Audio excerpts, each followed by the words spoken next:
Hello friends. आज के इस क्लास में आप सभी के लिए साइंस का फ्रेंड्स 50 क्वेश्चन पढ़ाने वाले हैं। ये सभी क्वेश्चन बार बार एग्जाम में रिपीट होता है, इसीलिए अच्छे से याद कर लीजिएगा, ठीक है। क्लास स्टार्ट करने से पहले थोड़ा सा प्रूफ दिखाने वाले हैं क्वेश्चन कितना पूछता है। देखिए, ये क्वेश्चन फ्रेंड्स एग्जाम में पूछा गया है, सेम क्वेश्चन हम नोट्स में दे दिए थे, वो क्वेश्चन पूछा है। ये भी क्वेश्चन फ्रेंड्स पूछा गया है, मेरा नोट्स का क्वेश्चन है, क्वेश्चन पूछा गया है, मेरा नोट्स का क्वेश्चन, नोट्स का पिन नंबर लगा दिए ताकि आप मिला सकें। ये भी क्वेश्चन फ्रेंड्स यहाँ पे पूछा गया है, ठीक है जी। देखिए यहाँ पे ये क्वेश्चन पूछा गया है, मेरा नोट से क्वेश्चन पूछा गया नोट से, ठीक है। तो कहने का मतलब फ्रेंड्स, हम जो पढ़ाते हैं, जो नोट्स में देते हैं, वो क्वेश्चन हूबहू मैच करता है, ठीक है। अगर आपको भी नोट्स लेना होगा, इस पे व्हाट्सएप पे मैसेज कर सकते हैं, 149 रुपये में आपको मिल जाएगा, ठीक है।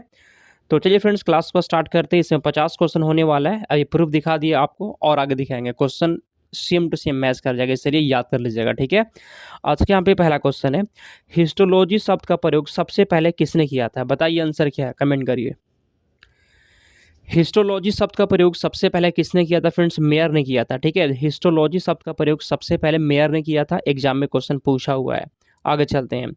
किस प्रकार के ऊतक शरीर की सुरक्षा कवच का काम करते हैं? ठीक है, ऐसा कौन सा ऊतक है जो शरीर की सुरक्षा कवच की तरह काम करता है? बताइए, दूसरा का सही जवाब बताइए। इसमें से कौन सा ऐसा ऊतक है जो सुरक्षा कवच की तरह काम करता है? फ्रेंड्स, आंसर यहाँ पे हो जाएगा एपिथेलियमी ऊतक, 2 नंबर क्वेश्चन का बी हो जाएगा। आगे चलते हैं, तीसरा। दांत का शिखर जो होता है वह किसका बना होता है? दांत का शिखर किसका बना होता है? 3 नंबर क्वेश्चन बताइए, ठीक है। दांत का जो फ्रेंड्स शिखर होता है वह एनामिल का बना होता है। फ्रेंड्स, यहाँ पे 3 नंबर क्वेश्चन का सी हो जाएगा, आसान क्वेश्चन था। आगे चलते हैं, ठीक है। चलिए, सभी लोग जो है ना कमेंट करिएगा, निम्नलिखित में से कौन सा ऊतक जो वो घाव भरने में सहायता करता है? ऐसा कौन सा ऊतक है जो घाव को भरने में सहायता करता है? चौथा का बताइए। ऐसा कौन सा ऊतक है जो घाव को भरने में सहायता करता है? फ्रेंड्स, यहाँ पे डी हो जाएगा, एपिथेलियमी ऊतक कहते हैं। जिसका जिसका भी डी आ गया है, बिल्कुल सही जवाब है। आगे चलते हैं, पांचवा। चलिए, इसमें से कौन एक शरीर को गर्म रखने के लिए उत्तरदायी होता है? ऐसा इसमें से कौन सा ऊतक है जो कौन एक शरीर को गर्म रखने हेतु उत्तरदायी होता है? फ्रेंड्स, 5 नंबर क्वेश्चन का बताइए, ठीक है। तो फ्रेंड्स, यहाँ पे 5 नंबर क्वेश्चन का आपका हो जाएगा ऑप्शन नंबर ए, इसे वसमय ऊतक कहते हैं। आगे चलते हैं, 6 नंबर क्वेश्चन। किस ऊतक के नख, खुर और सींग बने होते हैं? ऐसा कौन सा ऊतक होता है जिसके फ्रेंड्स नख, खुर और सींग जो होता है वह किस ऊतक के बने होते हैं? काइटिन के, किरेटिन के, टाइनोसिन के, या फिर किसके बने होते हैं? ठीक है फ्रेंड्स, कमेंट करिए। तो यहाँ पे आंसर आपका हो जाएगा केराटिन के बने होते हैं। केराटिन के बने होते हैं। आपका जो नाखून होता है या फिर जो खुर होता है, जो सींग होता है ना, वो किसके बने होते हैं? केराटिन के बने होते हैं। अगला क्वेश्चन। संवेदना का चालन जो है ना शरीर के एक भाग से दूसरे भाग में किसके द्वारा होता है? 7 का बताइए फ्रेंड्स, सही जवाब कमेंट करिए तो, ठीक है। संवेदना का जो चलन होता है शरीर के एक भाग से दूसरे भाग में किसके द्वारा होता है? फ्रेंड्स, यहाँ पे हो जाएगा तंत्रिका ऊतक के द्वारा होता है, ठीक है। आंसर यहाँ पे सी हो गया आपका। आगे चलते हैं, 8 नंबर क्वेश्चन। ऊंट का कुबड़ किस ऊतक का बना होता है? ऊंट का जो कुबड़ होता है वह किस ऊतक का बना होता है? 8 नंबर क्वेश्चन का बताइए। ऊंट का फ्रेंड जो कुबड़ होता है वह किस ऊतक का बना होता है? फ्रेंड्स, यहाँ पे हो जाएगा वसमय ऊतक का बना होता है। आगे चलते हैं। आर.एस. कारक ने अपना ये नाम किस जानवर से लिया था? बताइए आंसर, ठीक है। तो फ्रेंड्स, यहाँ पे 9 नंबर क्वेश्चन का सी है जी, बंदर से। आगे चलते हैं, 10वां। चलिए, इसमें से कौन ऊतक का एक उदाहरण है? बताइए, इसमें से कौन एक ऊतक होता है? मस्तिष्क ऊतक है, रक्त, यकृत, या फिर आमाशय है? बताइए, इसमें से कौन एक ऊतक है जी? 10 का बताइए तो आंसर। क्वेश्चन जो पढ़ाते हैं फ्रेंड्स हूबहू आता है, एकदम एग्जाम में मैच कर जाएगा, ठीक है। कम टाइम बच रहा है, इसलिए आप वैसा क्वेश्चन पढ़िए जो एग्जाम में पूछता है, और नोट्स को किसी भी हाल में ले लीजिएगा, ठीक है। यहाँ पे फ्रेंड्स रक्त हो जाएगा। रक्त क्या होता है? एक संयोजी ऊतक होता है। आगे चलते हैं। जन्म के बाद मानव के किस ऊतक में कोई भी कोशिका विभाजन नहीं होता है? ठीक है जी, जन्म होने के बाद जो है ना, किस ऊतक में कोशिका का विभाजन नहीं होता है? ठीक है, बहुत अच्छा क्वेश्चन है, यहाँ पे आप सभी का आंसर हो जाएगा। ये फ्रेंड तंत्रिका ऊतक होता है। आगे चलते हैं, 12। हिस्टोलॉजी शब्द का प्रयोग सबसे पहले किसने किया था? बताइए। ये क्वेश्चन दोबारा आ गया फ्रेंड्स, कमेंट करिए, आंसर यहाँ पे हो जाएगा मेयर ने जो है ना हिस्टोलॉजी शब्द का प्रयोग सबसे पहले किया था। अगला क्वेश्चन। मनुष्य के शरीर में सबसे लंबी कोशिका कौन सी होती है? मनुष्य के शरीर में सबसे लंबी कोशिका कौन है? बताइए तो 13 का सही जवाब। मनुष्य के शरीर में सबसे लंबी कोशिका जो होता है फ्रेंड्स, यहाँ पे तंत्रिका कोशिका, ये सबसे लंबी कोशिका होता है। अगला क्वेश्चन, तंत्रिका ऊतक की इकाई क्या होती है? कमेंट करिए आप लोग सही जवाब। तंत्रिका ऊतक का फ्रेंड जो इकाई होता है जी, वो पता है क्या होता है फ्रेंड्स? यहाँ पे आंसर हो जाएगा, तंत्रिका ऊतक का क्या होता है फ्रेंड्स, बताइए। हम्म तो फ्रेंड्स यहाँ पे न्यूरॉन हो जाएगा, आंसर यहाँ पे बी हो गया। आगे चलते हैं। लिगामेंट एक रचना है जो जोड़ती है। सुनिए फ्रेंड्स, लिगामेंट जो है ना, वो किसको किससे जोड़ती है? कमेंट करिए आप लोग सही जवाब। हम्म तो यहाँ पे 15 का फ्रेंड्स आंसर हो जाएगा, अस्थि को अस्थि से। ठीक है जी, हड्डी को हड्डी से कौन जोड़ता है? तो लिगामेंट जोड़ता है। एग्जाम में क्वेश्चन बहुत बार ये वाला क्वेश्चन पूछा है। अगला, मास्ट कोशिकाएं पाई जाती है, मास्ट कोशिकाएं किसमें पाई जाती है? 16 का बताइए। मास्ट कोशिकाएं पाई जाती है फ्रेंड्स, यहाँ पे 16 का डी हो जाएगा, संयोजी ऊतक में पाई जाती है। अगला क्वेश्चन, फेफड़ों को ढकने वाला आवरण क्या कहलाता है? वह आवरण जो फेफड़ा को ढकता है, वह आवरण क्या कहलाता है? बताइए। जो लोग भी अभी तक टेलीग्राम चैनल से नहीं जुड़े हैं, डिस्क्रिप्शन में लिंक है, आप वहां पे क्लिक करके जुड़ सकते हैं। ठीक है, तो फ्रेंड्स यहाँ पे 17 का ये जी प्लूरा कहते हैं उसको। अगला क्वेश्चन 18, दांत मुख्य रूप से किसके बने होते हैं? दांत जो है ना, दांत मुख्य रूप से किसका बना होता है? 18 का कमेंट करिए तो। दांत जो होता है फ्रेंड्स, वो मुख्य रूप से किसके बने होते हैं? आसान क्वेश्चन यहाँ पे हो जाएगा, डेंटाइन के बने होते हैं, आंसर बी हो जाएगा। अगला, किसी जीवित देह के भीतर कोशिका या ऊतक की मौत को क्या कहते हैं? 19 का बताइए तो। किसी जीवित देह के भीतर कोशिका या ऊतक की मौत को क्या कहते हैं फ्रेंड्स? 19 के यहाँ पे डी हो जाएगा, उसे क्या कहते हैं? न्यूट्रोफिलिया कहते हैं। अगला क्वेश्चन यहाँ पे 20 नंबर, फैदोमीटर का उपयोग किसे मापने के लिए होता है? फैदोमीटर का उपयोग क्या नापने के लिए किया जाता है? बताइए। सेम टू सेम फ्रेंड्स, यही लेवल यही सब क्वेश्चन एग्जाम में रहता है, आपको पूरा याद करना है। ठीक है, और मेरा प्रयास रहता है कम टाइम में आपको हम 50 क्वेश्चन बढ़ा दें। ठीक है, तो यहाँ पे 20 नंबर क्वेश्चन का बी हो जाएगा, फैदोमीटर से क्या मापते हैं? समुद्र की गहराई मापते हैं। तो फ्रेंड्स उतना प्रूफ दिखा दिए, थोड़ा सा और प्रूफ देखिए क्वेश्चन कहाँ से पूछता है। ये क्वेश्चन पूछा गया मेरा नोट से, क्वेश्चन पूछा गया मेरा नोट से, क्वेश्चन पूछा गया नोट से, ये भी क्वेश्चन नोट से, ये क्वेश्चन मेरा क्लास से पूछा गया। ठीक है, क्लास फ्री में करना है फ्रेंड्स। अगर आपको नोट्स लेना होगा तो यहाँ पे व्हाट्सअप नंबर दिया गया, मैसेज करिए, 149 रुपये मिल जाएगा।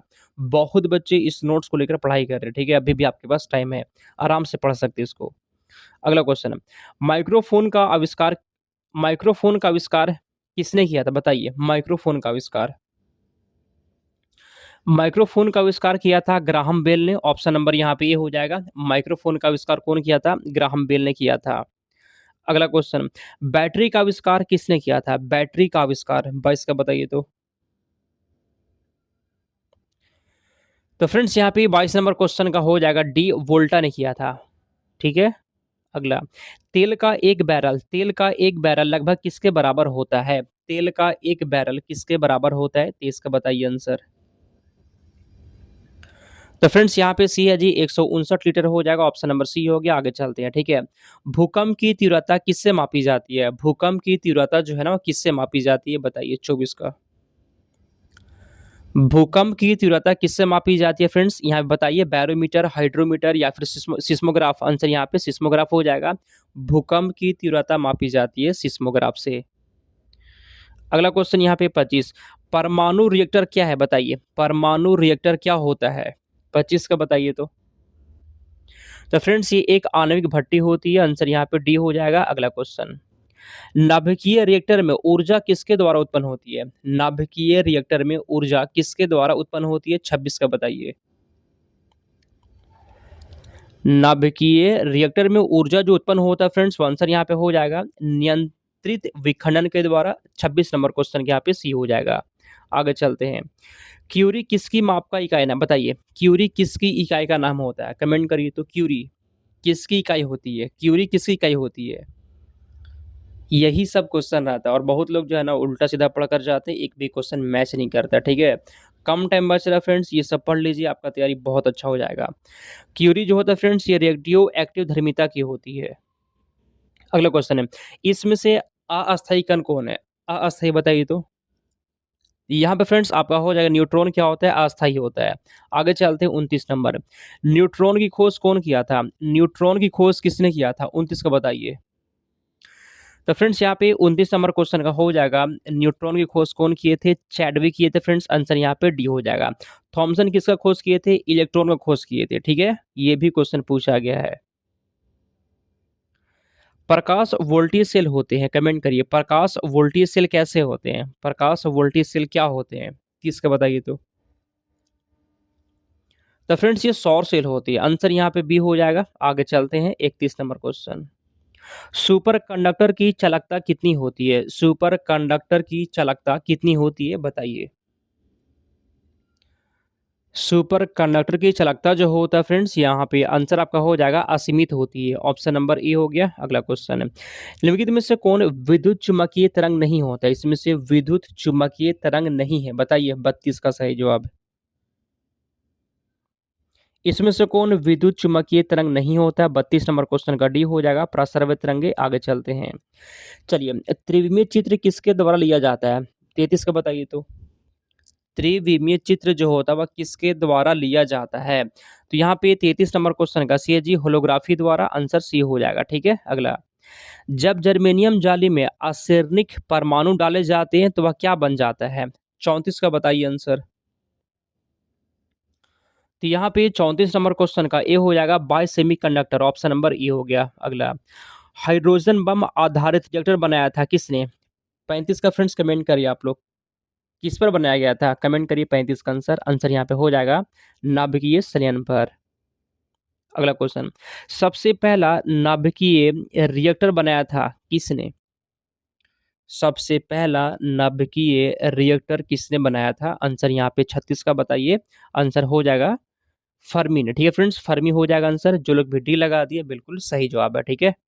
आगे चलते हैं, एक भारी नाभिक दो हल्के नाभिकों में टूटने की प्रक्रिया को क्या कहते हैं? एक भारी नाभिक दो हल्के नाभिकों में टूटने की प्रक्रिया को क्या कहते हैं? 37 का फ्रेंड्स कमेंट करिए आप लोग। तो उसे क्या कहते हैं? नाभिकीय विखंडन कहते हैं, बी हो जाएगा, आसान क्वेश्चन था। अगला, परमाणु जिनमें प्रोटॉन की संख्या समान होता है, ध्यान से पढ़िएगा, प्रोटॉन की संख्या समान होता है लेकिन न्यूट्रॉन की संख्या अलग अलग रहती है, वो क्या कहलाते हैं? 38 का बताइए। प्रोटॉन की संख्या समान रहेगा लेकिन न्यूट्रॉन की संख्या भिन्न भिन्न रहती है, वह क्या कहलाती है? तो यहाँ पे 38 नंबर क्वेश्चन का ए फ्रेंड्स समस्थानिक हो जाएगा, ठीक है। आगे चलते हैं, किस तत्व के सर्वाधिक समस्थानिक होते हैं, बताइए। ऐसा कौन सा तत्व है जिसके सर्वाधिक समस्थानिक होते हैं? 39 का बताइए तो। सबसे ज्यादा समस्थानिक किसके होते हैं फ्रेंड्स? 39 के यहाँ पे डी है जी, पोलोनियम हो जाएगा, ठीक है। अगला क्वेश्चन, ऐसे परमाणु जिनके परमाणु क्रमांक समान परंतु परमाणु द्रव्यमान भिन्न भिन्न होते हैं क्या कहलाते हैं? ध्यान से पढ़िएगा, परमाणु द्रव्यमान भिन्न भिन्न होता है वे क्या कहलाते हैं, बताइए। 40 का सही जवाब, जिसके परमाणु क्रमांक समान रहेगा ना फ्रेंड्स वो कहलाएगा, आंसर यहाँ पे हो जाएगा। 40 का बताइए आप लोग, समस्थानी कहलाता है, ठीक है, आंसर यहाँ पे सी हो जाएगा। अगला क्वेश्चन, ऐसे दो तत्व जिनमें इलेक्ट्रॉन की संख्या भिन्न परंतु द्रव्यमान संख्या समान हो, द्रव्यमान संख्या समान हो, ठीक है, उसे क्या कहते हैं?